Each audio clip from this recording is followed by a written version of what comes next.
mambo makubwa matatu ni yaseme ya matarajio ya mapinduzi makubwa juu ya mpaka wetu huu na kijiji chetu hiki na kata yetu hii ya Duga. Tunataka tuifanyie mageuzi makubwa sana kata yetu hii ya Duga na kijiji chetu hiki cha Hororo Boda, iwe ni boda ya kiuchumi. Isibaki kuwa ni boda kama vile ni barabara unapita Ubungo unakwenda Kimara, au unapita Mwenge unakwenda sijui Tegeta.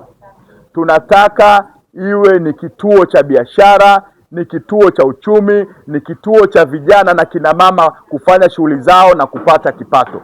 Jambo la kwanza ambalo tumelipambania na tumeshapata fedha, tunakwenda kujenga kituo kikubwa cha malori. Malori hayatasimama hivi kiholela holela.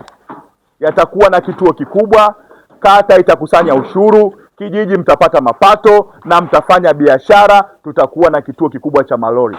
Fedha zake zaidi ya bilioni 2.8.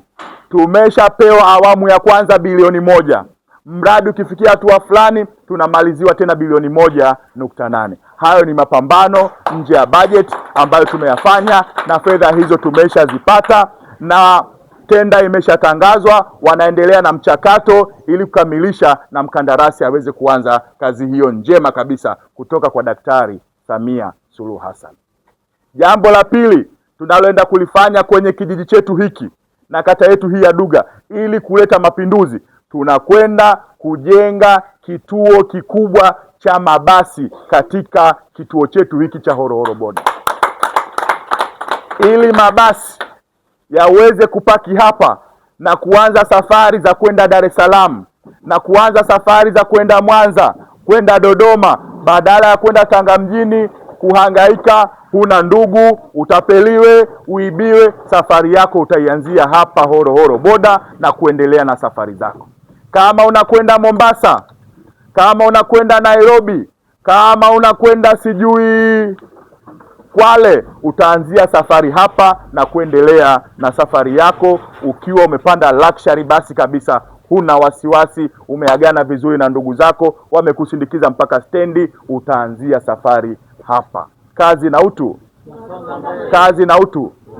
Jambo la tatu la kimageuzi kwa ajili ya kata yetu hii, kwa ajili ya mpaka wetu huu, tunakwenda kujenga soko kubwa la kisasa litakalounganisha mazao ya chakula, litakalounganisha nyama, litakalounganisha mazao ya samaki. Litakuwa ni soko la kisasa. Watu watakuja hapa kukusanya bidhaa zao kutoka nchi jirani ya Kenya, kutoka mikoa ya jirani, kutoka wilaya za jirani. Watakusanya mazao yao hapa na kuendelea na safari zao. Kwa hiyo mji huu wa Horohoro tunakwenda kuuchora ramani yake vizuri, ukae vizuri, uwe ni mji mdogo wa kibiashara katika jimbo letu hili la Mkinga. Kwa hiyo mpate faraja, muwe na amani, muwe na furaha, muendelee kuipenda serikali yenu ya Daktari Samia Suluhu Hassan, muendelee kukipenda chama chenu, Chama cha Mapinduzi, ambacho kimetutuma mambo yote haya. Na la 4, tunatafuta tena fedha kujenga sekondari ya pili itakayojengwa hapa Boda, ili kuongeza nguvu ya sekondari ambayo imejengwa pale Maforoni. Kwa hiyo kata hii baada ya muda itakwenda kuwa na sekondari 2.